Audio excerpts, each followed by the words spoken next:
Okay guys, this is the last video in set number 6, learning how to complete the unit circle and putting some basic trig facts together. But anyways, let's keep going. So in the last video guys, if you remember, we learned how to do the first quadrant of the unit circle, right? And then the strategy was to do this second quadrant right here. We were just going to mimic the first quadrant, using the reflexive property, right? For example, 1/2 square root 3 over 2 is the same as this over here. The only difference is because we went left, remember, for x coordinate, if I go left, x is going to be negative.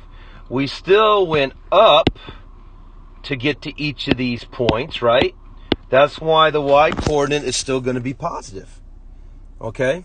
So let me just clean that up a little bit so it doesn't look so messy. But hopefully you understood that all we had to do now was copy the same exact coordinates, and we just had to change signs on some of them.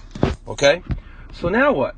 Well, if we were to do quadrant 3, okay, we basically, for example, can take this right here, and we know that this is going to be negative square root 3 over 2, 1/2, just like this one.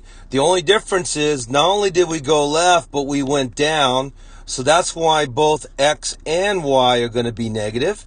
But there's your coordinates, guys. It's really that simple, okay? If we were to do this one right here, we know it's exactly the same as that one there. So it's going to be negative square root 2 over 2.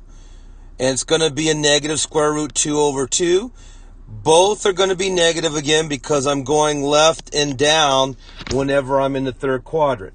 But see how I'm just literally just copying the same numbers. I'm just changing the signs on some of them, right? And finally, this blank right here, I know it's this up here. So it's going to be negative 1/2 negative square root 3 over 2. So the only way to screw this up, guys, is just to get the signs wrong. And you just keep track. Are you going left, right, up, or down? And, make sure the x and y have the matching sign accordingly. Finally, if you go straight down, of course, that's just going to be 0, negative 1, right? And now it's just a matter of filling in the degrees. That sometimes may be the hardest part. But I know if I go 30 down, that's 210. All I did was add 30 to 180. If I go 45 down, again, add it to 180, that's 225 degrees. And finally, I know this is 60 down here. So add 60 to the 180. I know that's 240 degrees. And from there, you could just convert it, as I've shown you in class before, the radians. Okay.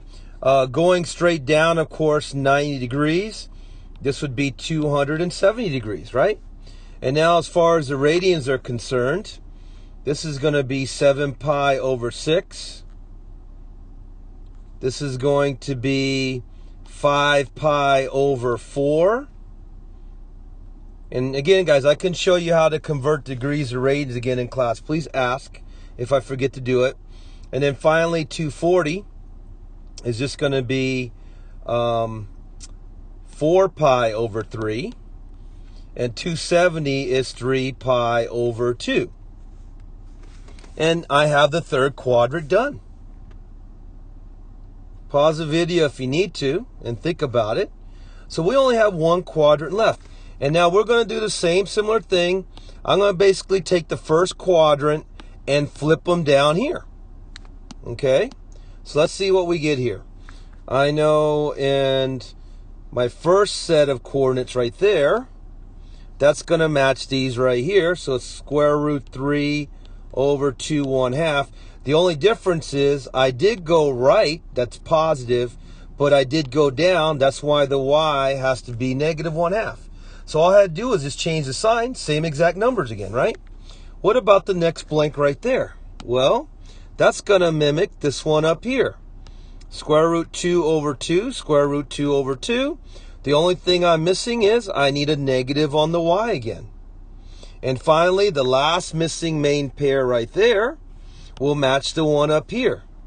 1/2 square root 3 over 2. Again, the only thing missing is I need to put a negative with that square root 3 over 2 because, again, I had to go down to get to that point. And basically, guys, we have the unit circle complete. All we need are the degrees and radians again, right? So we already have this one done from the previous slide right here. So this one is 60 degrees down. So I'm just going to take 360. Notice what I'm doing. A full circle is 360 and minus 60, and I know that's 300 degrees.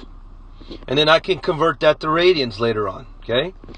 I know this blank right here is simply 45 degrees down. So what's 360 minus 45? That's 315 degrees. And finally, this last blank right there is 30 degrees down, right? So I'm just going to do the 360 minus 30 and get 330. From here, you can brute force it and convert each of these to radians. Or you should know that this one right here is just simply, let me think, 11 pi over 6 radians. 11 pi over 6 radians. This one right here, sorry if I'm getting a little messy there, guys, is 7 pi over 4 radians. I better change color here. And finally, 300 degrees right there is just simply, let me think, 60 degrees down. So let's see here. So that would be, I'm drawing a mental blank right now, guys. So that would be 5 pi over 3. And we're done. We got our degrees, we got our radians, we got our coordinates. And guys, that is how you complete the unit circle. You need to practice it. That's the only way you get really good at it. You should be as good or better than me if you practice it enough. Okay? I'm pretty sure I didn't make any silly mistakes.